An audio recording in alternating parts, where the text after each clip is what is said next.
स्वागत है आप सभी का। आपके साथ मैं हूं पुनीत और चलिए खबरों की शुरुआत करेंगे। और सिक्किम से कुछ देर पहले की खबर आपको बता रहे हैं। सेना का ट्रक जो है वो दुर्घटनाग्रस्त हुआ है और हादसे में 16 जवान शहीद हो गए, जिसमें 3 जेसीओ और 13 जवान हैं। कुछ जवानों की घायल होने की भी खबर मिल रही है। बताया ये जा रहा है कि गहरी खाई में सेना का ये ट्रक गिर गया।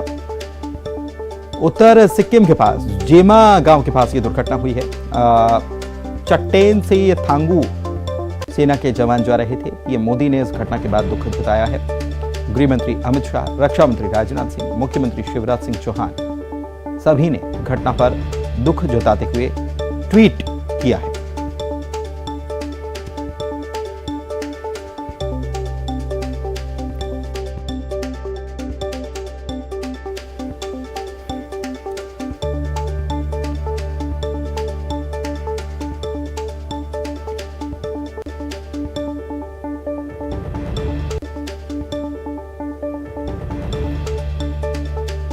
सड़क हादसे के बारे में जानकर दुख हुआ। देश के गृह मंत्री ने भी इस पर दुख जताया। शोक संतप्त परिवारों को सांत्वना दी है और सिक्किम में हमारे बहादुर सेना के जवानों की जान लेने वाले दुखद सड़क हादसे के बारे में जानकर दुख हुआ। ये अमित शाह ने ट्वीट किया है। केंद्रीय गृह मंत्री हैं और उन्होंने लिखा है कि मैं शोक संतप्त परिवारों के प्रति हार्दिक संवेदना व्यक्त करता हूँ। घायलों को हर संभव सहायता प्रदान की गई।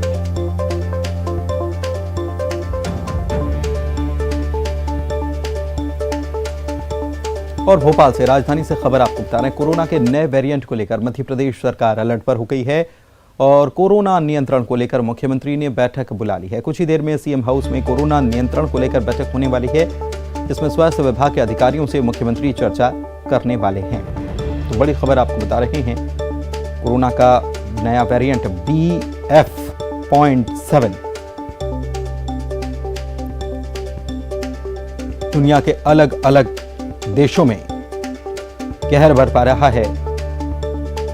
भारत में हालांकि इसके ज्यादा मरीज सामने नहीं आए हैं और इसके पहले सतर्कता बरती जा रही है। इसी लिहाज से केंद्रीय स्वास्थ्य मंत्रालय से लेकर हर राज्य के स्वास्थ्य विभाग को अलर्ट कर दिया गया है और लगातार रिव्यू किया जा रहा है। मीटिंगें की जा रही हैं, तैयारियों को लेकर बातचीत की जा रही है, इंतजामों को लेकर बातचीत की जा रही है, प्लान्स क्या होंगे इसको लेकर बातचीत की जा रही है। मध्य प्रदेश में तो बड़े आयोजन भी होने हैं, जिसमें G20 से लेकर के प्रवासी भारतीय सम्मेलन और साथ ही साथ इन्वेस्टर्स मीट, खेलो इंडिया कार्यक्रम, ये तमाम आयोजन होने हैं और अगले साल की शुरुआत में ही ये आयोजन होने हैं। वासु हमारे सहयोगी हमारे साथ जुड़े हुए हैं, उनसे हम बात करते हैं। वासु, बड़े आयोजन मध्य प्रदेश में होने जा रहे हैं और इस बीच एक नए वेरिएंट कोरोना के BF.7 की आमद की खबर आई और अब बहुत सारी चीजों में बहुत बड़े बदलाव करने होंगे ताकि हम इससे लड़ सकें। इसी को लेकर बैठक है। जी बिल्कुल पुनीत, देखिए बहुत महत्वपूर्ण बैठक कोरोना के नए वेरिएंट को लेकर। कोरोना जिस तरह से पूरी दुनिया भर में फैल रहा है, जो हाहाकार मचा हुआ है, हालांकि भारत अब तक इन सब चीज़ों से दूर है, लेकिन ये कहीं ना कहीं एक वार्मिंग अलार्म की तरह है कि अब हमें सतर्क हो जाने की ज़रूरत है। क्योंकि आपको ध्यान होगा जब कोविड की सेकेंड वेव आई थी तो मध्य प्रदेश के 2 महानगर भोपाल और इंदौर देश के सबसे ज़्यादा प्रभावित शहरों की सूची में शुमार थे। यही वजह है कि सरकार अभी से अलर्ट हो गई है। केंद्र ने भी कोविड को लेकर जो अलर्ट है वो जारी कर दिया गया है और मुख्यमंत्री शिवराज सिंह चौहान ने एक महत्वपूर्ण बैठक बुलाई है, जिसमें स्वास्थ्य विभाग के अधिकारी, स्वास्थ्य विशेषज्ञ और कई और जो जिम्मेदार लोग हैं, आला अधिकारी हैं, वो इस पूरी बैठक में शामिल होंगे और कोविड की क्या कुछ स्थिति है उसको समीक्षा करेंगे। क्या कोविड की दस्तक कैसे हो सकती है, तो उन तमाम रास्तों को बंद करने का काम किया जाएगा। आने वाले समय में किस तरह से गाइडलाइंस का, प्रोटोकॉल्स का, कोविड एप्रोप्रिएट बिहेवियर का पालन करना है और जनता से कराना है, इन तमाम बातों को लेकर चर्चा की जाएगी। और इसके साथ ही क्या कुछ प्रतिबंधात्मक चीज़ें की जा सकती हैं, क्या कुछ अनिवार्यताएं की जा सकती हैं, जैसे कि सबसे कॉमन अगर हम गाइडलाइंस की बात करते हैं तो मास्क और सोशल डिस्टेंसिंग का पालन करना। तो इन तमाम चीज़ों को लेकर, इन तमाम प्रोटोकॉल्स को लेकर आज की इस पूरी बैठक के दौरान चर्चा होने वाली है। और आपने जिस बात को लेकर चिंता व्यक्त की कि G20 समिट होना है, NRI जो सम्मेलन है वो मध्य प्रदेश में होने जा रहा है, इसके साथ ही ग्लोबल इन्वेस्टर समिट होनी है, तो बड़े संख्या में जो लोग हैं वो विदेशों से भी आएंगे, अन्य राज्यों से भी आएंगे, अन्य शहरों से भी आएंगे। तो इन कार्यक्रमों में अब क्या कुछ प्रोटोकॉल्स होंगे, क्या यहाँ पर आने वाले पहुँचने वाले लोगों की कोविड जाँच की जाएगी, वैक्सीनेशन सर्टिफिकेट्स को चेक करना एक बार फिर से अनिवार्य हो जाएगा। इन तमाम मसलों को लेकर आज की CM हाउस में जो बैठक होनी है उस पर चर्चा होगी। और इससे पहले भी देखा गया है जब कोविड का एक संक्रमण काल मध्य प्रदेश में और देश भर में चल रहा था, जब भी मुख्यमंत्री शिवराज सिंह चौहान ने खुद अपने हाथों में कमान संभाली थी और लगातार है। आज की बैठक में क्या ये चर्चा हो सकती है, क्योंकि कल इंदौर विकास प्राधिकरण ने प्रेस कॉन्फ्रेंस की बताया कि वहां जो प्रवासी भारतीय आने वाले हैं और जो कार्यक्रम होने जा रहा है उसमें लोगों को घरों में ठहराने की व्यवस्था की बात कही जा रही है और उसके लिए ऐप जैसी चीज भी लॉन्च हो रही है। और ऐसी परिस्थितियों में क्या इसको लेकर भी रिव्यू हो सकता है? निश्चित तौर पर देखिए, प्रवासी भारतीय सम्मेलन जो होना है वो बेहद ही महत्वपूर्ण कार्यक्रम है और इसको कराने के लिए लगभग जो तैयारियां हैं वो पहले ही पूरी हो चुकी हैं। इंदौर में ये पूरा कार्यक्रम हो रहा है और इंदौर वही शहर है जो सेकेंड वेव में सबसे ज़्यादा प्रभावित शहर था। दूसरे नंबर पर भोपाल का नाम आया था। अगर मध्य प्रदेश की हम बात करते हैं तो इस तरीके के कार्यक्रमों में तमाम सारी जो सतर्कताएँ बरती जा सकती हैं जो विदेश से आने वाले मेहमान हैं, क्योंकि पहले भी देखा गया है कि विदेशों से आने वाले लोगों के जरिए ही कोविड ने दस्तक दी थी। तो तमाम सारे जो प्रोटोकॉल्स हैं उनका पालन किया जाएगा और सबसे बेहतर जो व्यवस्था है वो कहीं ना कहीं सुनिश्चित करने का काम करेंगे। जी पुनीत, बहुत शुक्रिया आपका इस जानकारी के लिए। वासु, भोपाल से बड़ी खबर बताते हैं। बीजेपी संगठन की बड़ी बैठक और संगठन के कामकाज को लेकर सक्रियता के साथ बढ़ाने के लिए ये बैठक है। देर शाम बीजेपी दफ्तर में ये बैठक बुलाई गई है। CM शिवराज सिंह चौहान समेत संगठन के तमाम बड़े नेता बैठक में मौजूद रहने वाले हैं। प्रदेश प्रभारी मुरलीधर राव के साथ ये बैठक होगी।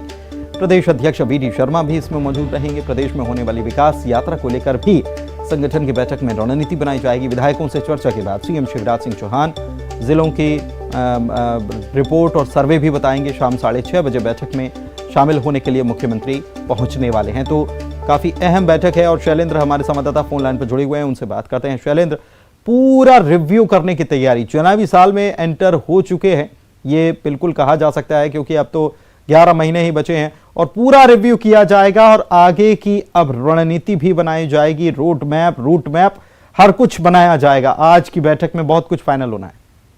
देखिए, बिल्कुल आपने ठीक कहा कि बिल्कुल चुनावी मोड में बीजेपी आ चुकी है और यही कारण है कि अब जो है एक एक चीज को बारीकी से परखा और जांचा जा रहा है, क्योंकि ये 10 महीने बाद के लगभग चुनाव में जाना और ऐसे में बहुत आवश्यक हो जाता है कि जब चुनाव के मैदान में आप उतरे तो कोई कोर कसर न रह पाए। और यही कारण है कि आज दिन भर मुख्यमंत्री शिवराज सिंह चौहान ने अपने विधायक और मंत्रियों के साथ बैठक की और जो सर्वे रिपोर्ट थी वो उनके साथ साझा की और उसके बाद अब संगठन के साथ उनकी अब से कुछ देर बाद जो है एक महत्वपूर्ण बैठक होने जा रही है, जिसमें प्रदेश प्रभारी जो बीजेपी है मुरलीधर राव, इसके अलावा प्रदेश अध्यक्ष VD शर्मा और तमाम संगठन के बड़े जो नेता हैं वो इसमें मौजूद रहेंगे। तो जो किस तरीके से 2023 में चुनाव लड़ना है और कौन कौन से इलाके हैं जिसमें कमजोर बीजेपी फिलहाल नजर आ रही है, उनमें कैसे बेहतर परफॉर्मेंस करना है, एक तो मुद्दा ये है सबसे महत्वपूर्ण। उसके अलावा जिस तरीके से जो यात्रा 1 फरवरी से निकाली जानी है उसको लेकर रणनीति तैयार होगी, क्योंकि भले ही इसकी जिम्मेदारी विधायक और सांसदों पर हो, लेकिन यात्रा को सफल बनाने की जिम्मेदारी कहीं ना कहीं संगठन के एक नेता और एक कार्यकर्ता पर होती है। ऐसे में बहुत आवश्यक हो जाता है कि जो संगठन के कार्यकर्ता हैं, जो नेता हैं, उनको भी इस पूरी रणनीति में शामिल किया जाए और उनके साथ भी सलाह मशवरा किया जाए, ताकि जब यात्रा निकले और चुनाव के दौरान जब बीजेपी जमीन पर उतरे तो कोई कोर कसर न रह जाए। ठीक, चलिए, बहुत शुक्रिया। एक तरफ यात्रा निकालने को लेकर मंथन हो रहा है, दूसरी तरफ यात्रा जो निकल रही है कांग्रेस की उसको लेकर कहा जा रहा है कि उसे रोकिए, संक्रमण बढ़ने का खतरा हो रहा है।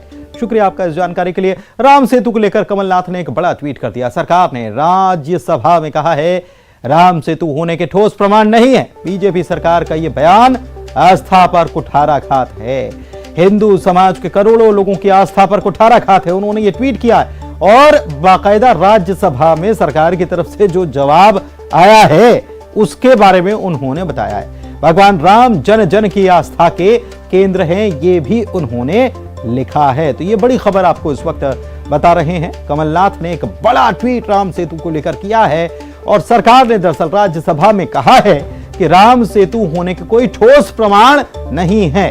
बीजेपी सरकार का यह बयान आस्था पर कुठाराघात है, ये कह रहे हैं, लिख रहे हैं कमलनाथ। और हिंदू समाज के करोड़ों लोगों की आस्था पर यह कुठाराघात है। भगवान राम जन जन की आस्था के केंद्र हैं। राजगढ़ से बड़ी खबर, सबसे बड़ी खबर, देसी बम फटने से 12 साल का लड़का घायल हो, ब्लास्ट से पानी की टंकी पर भी छेद हो गया। घटना की खबर जैसे ही मिली पुलिस मौके पर पहुंची। नरसिंहगढ़ के कब्रिस्तान में यह हादसा हुआ है। पुलिस मामले की जांच में जुटी हुई है। तो ब्लास्ट हुआ, देसी बम फटा, राजगढ़ से बड़ी खबर और कब्रिस्तान की यह घटना है। देसी बम फटने की वजह से वहां पानी की टंकी, उसमें भी छेद हो गया और 12 साल का एक बच्चा जख्मी हो गया है, इलाज चल रहा है। अगर आप वाहन खरीदने की सोच रहे हैं तो ग्वालियर व्यापार मेले से ही खरीदें, क्योंकि यहां से वाहन खरीदने वालों को एमपी सरकार ने सौगात दी है। अगर आप वाहन यहां से खरीदते हैं तो आपको रोड टैक्स में राहत मिलेगी। सरकार ने मेले से वाहन खरीदने वालों के लिए रोड टैक्स में 50% छूट का ऐलान किया है। परिवहन विभाग ने इसके लिए अधिसूचना जारी कर दी। ऑटोमोबाइल सेक्टर में जो 50% रोड टैक्स की छूट होती है, उसका गजट नोटिफिकेशन कल से शासन ने जारी कर दिया है। और जो उसके व्यापारी हैं उन्होंने अपनी दुकानों के आवंटन की कार्रवाई प्रारंभ कर दी है। पिछले साल हमारा करीब 850 करोड़ का बिजनेस हुआ था ऑटोमोबाइल फील्ड में, और इस बार का हमारा है 1000 करोड़ के ऊपर तो निकलेंगे। इधर ग्वालियर में नकली किन्नर को असली किन्नरों ने पीटा है। नकली किन्नर साड़ी पहनकर वसूली कर रहा था। साड़ी पहनकर किन्नर बना हुआ था एक युवक और वसूली करने में लगा था। पड़ाव चौराहे के ट्रैफिक सिग्नल पर ये जब वसूली कर रहा था तो तभी असली किन्नर वहां पहुंच गए और वसूली करते हुए चौराहे पर उसे पकड़ लिया। इसके बाद इस बीच सड़क पर नकली किन्नर जो हैं वो नकली किन्नर की पिटाई किन्नर करते हुए नजर आए। चेतावनी देकर हालांकि युवक को छोड़ दिया गया। मामले की पुलिस में कोई शिकायत नहीं हुई है। घटना का वीडियो सोशल मीडिया पर जरूर वायरल हो रहा है।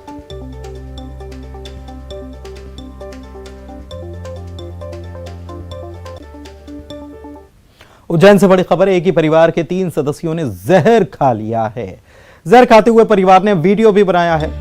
तीनों की हालत गंभीर है। अस्पताल में इन लोगों को भर्ती करा दिया गया है। अवैध संबंध है इसके पीछे बताया गया है कि अवैध संबंध में युवती है एक, वो बंबई की रहने वाली है, मुंबई की रहने वाली है। ये आरोप ये परिवार लगा रहा है और कह रहा है कि वो ब्लैकमेल कर रही है। मुंबई की युवती पर आरोप लगा है ब्लैकमेलिंग का और पैसे उगाही का कि इतने पैसे चाहिए, उतने पैसे चाहिए, बार बार ब्लैकमेल कर रही है। उज्जैन के खारा कुआं थाने का ये पूरा मामला है। परिजन ये भी कह रहे हैं कि बार बार युवती 2-3 बार शिकायत करके इनको पहले भी परेशान कर चुकी है और थाने के चक्कर कटवा चुकी है, और एक बार फिर से इसी से परेशान होकर इन्होंने ये कदम उठाया है। लेकिन मामला ये जो है ये अवैध संबंध इसके पीछे बताया जा रहा है। मेरा नाम आशिक खान है और ये मेरी मम्मी और ये मेरी वाइफ है। हम लोग एक रिमझिम दास करके लड़की है जो कि मुंबई में पॉर्न स्टार है। उसने हमें इतना परेशान कर दिया है कि सुसाइड करने की धमकी देती है कि तुम मुझसे पैसे नहीं दोगे तो मैं सुसाइड कर लूंगी। मेरी शादी के टाइम पे भी उसको पैसे दिए और अभी भी पैसों की जिद कर रही है कि पैसे दो नहीं तो मैं तुझे अंदर कर दूंगी। एक बार मुंबई में तो उसने अंदर कराए 376 में, अभी थोड़े टाइम पहले उज्जैन में भी मुझे बंद करवा दिया और अभी ये बोल रही कि मैं सुसाइड कर लूंगी, तुम पैसे दो, कुछ भी करो। तो मैं कहाँ से पैसे लाऊं? हम लोग की कंडीशन नहीं, इसलिए हम परेशान होके जहर खा रहा है। ये मेरी मम्मी और हम फैमिली पूरे ही जहर खा रहा है।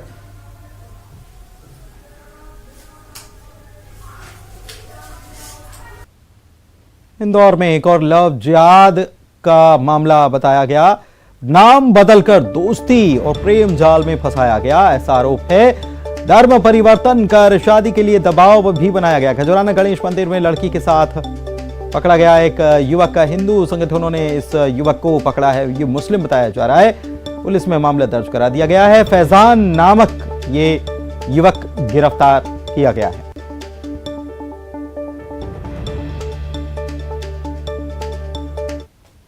पुलिस ने तत्काल एक्शन लेते हुए जो युवक था उसको अप्रीहेंड किया और उससे पूछताछ किया, बच्ची से भी बात किया, उसके परिवार की जानकारी ली।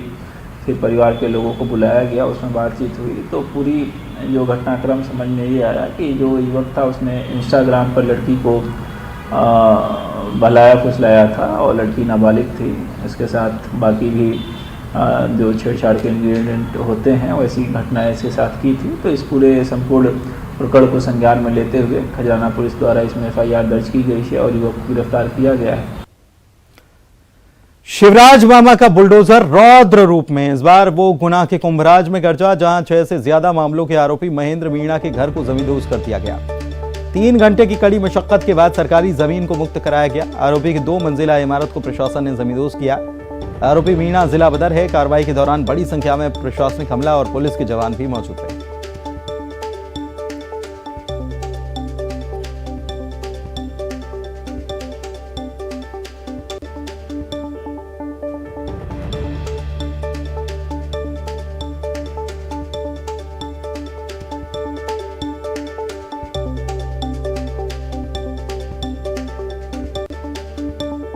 और इधर गुजरात से बड़ी खबर, MP की बस हादसे का शिकार हुई है। पंचमहल में यह हादसा हुआ है। गोधरा अहमदाबाद हाईवे पर यह बस का एक्सीडेंट हो गया और स्टीयरिंग पर से ड्राइवर ने अपना नियंत्रण खो दिया, जिसकी वजह से दुर्घटना हुई है। कंट्रोल खो देने के बाद यह बस पलट गई। MP के ये सभी लोग बताए जाते हैं जो घूमने के लिए निकले थे। ऐसा हादसे में नरसिंहपुर और छिंदवाड़ा के 30 मुसाफिर घायल हुए हैं। इलाज के लिए सभी को अस्पताल में भर्ती करा दिया गया है। हालांकि गनीमत रही कि इस हादसे में किसी की जान नहीं गई है।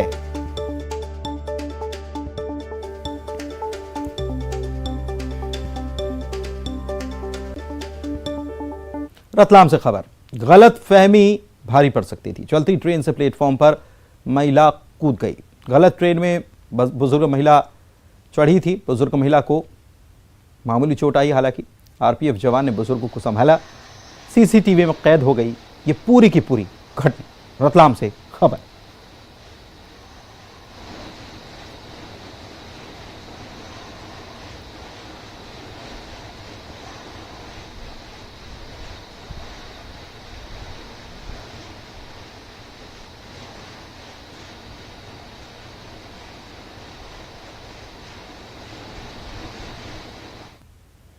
जशपुर से बड़ी खबर, पत्थलगांव थाने का घेराव यहां पर हुआ है। ग्रामीणों ने घेराव किया है और 6 लोगों की गिरफ्तारी का विरोध यहां पर ग्रामीण कर रहे हैं। मारपीट के मामले में दरअसल पुलिस ने 6 लोगों को गिरफ्तार किया है। कांग्रेस नेता से मारपीट हुई थी और ग्रामीणों का पुलिस पर यह आरोप है कि राजनीतिक दबाव में पुलिस यहां पर काम कर रही है। मौके की तस्वीरें भी सामने आई हैं।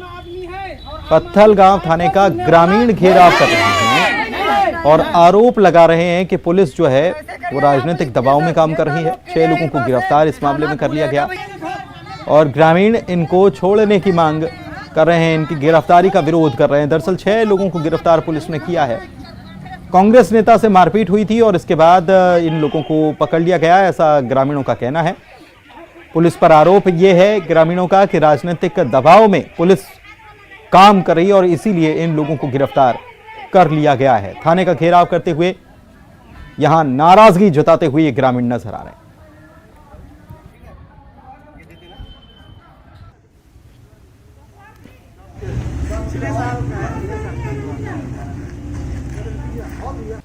आम आदमी है और आम आदमी का बात को सुनने वाला इधर बीजापुर से बड़ी खबर आपको बता रहे हैं। पुलिस और नक्सलियों के बीच यहां पर मुठभेड़ हुई है और ये मुठभेड़ जो है ये बताई जाती है कि छत्तीसगढ़ और महाराष्ट्र की सीमा पर हुई है। दोनों राज्यों की जो सीमा लगती है वहां ये मुठभेड़ हुई है, जिसमें 2 नक्सलियों को हमारे जवानों ने मार गिराया है। ये बड़ी खबर आपको बता रहे हैं बीजापुर से। छत्तीसगढ़ और महाराष्ट्र की सीमा पर नक्सलियों के साथ मुठभेड़ हुई जवानों की और यहां 2 नक्सलियों को मार गिराया गया। छत्तीसगढ़ और महाराष्ट्र पुलिस ने इस कार्रवाई को अंजाम दिया है। दोनों के समन्वय से कार्रवाई हुई है। बीजापुर के SP ने इस पूरी मुठभेड़ के बारे में पुष्टि की है।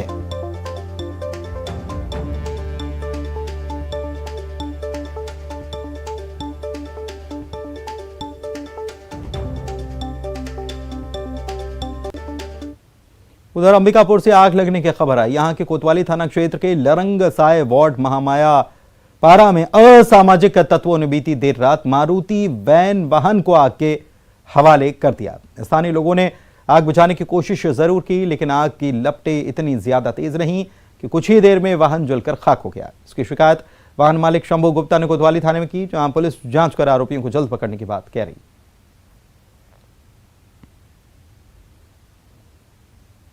रोड में जो है एक ओमनी कार में जो फेरी करने वाले काम में जाते हैं, उनकी कार को रात में कोई अज्ञात व्यक्ति आग लगा दिया करके रिपोर्ट दर्ज कराए हैं। लगभग 1 से 1.5 लाख रुपए का सामान उसका नुकसान हुआ, ये बताए हैं। पुलिस जो है जांच में जुटी है और आगे कार्रवाई की जा रही है। बाहर निकले तो देख रहे हैं पूरा जो है से जल रहा है। गाड़ी में 3 लाख रुपए का माल भी था, वो भी जल गया, गाड़ी भी जल गया, और कोई जो है से तेल डाल के जलाया है, क्योंकि पूरा तिरपाल से ढका हुआ है। शीत में तो भींगा है तिरपाल, कोई सिगरेट भी फेंकेगा तो नहीं जलेगा, कोई जानबूझ के। कवर्धा से बड़ी खबर आपको बता रहे हैं, जंगल में नरकंकाल मिला है। ग्रामीणों ने पुलिस को इसके बाद इसकी इत्तला कर दी है। मौके पर पुलिस भी पहुंची। आरटीआई कार्यकर्ता का नरकंकाल होने की आशंका जताई गई है। 1.5 महीने से विवेक चौबे लापता थे। अब पुलिस पूरे मामले की तफ्तीश में जुटी हुई है कि क्या यह आरटीआई कार्यकर्ता का ये नरकंकाल है, और अगर है तो फिर मामला बहुत गंभीर हो जाता है। 1.5 महीने से विवेक चौबे लापता है। और इसी के साथ इस बुलेटिन में इतना ही। नमस्कार।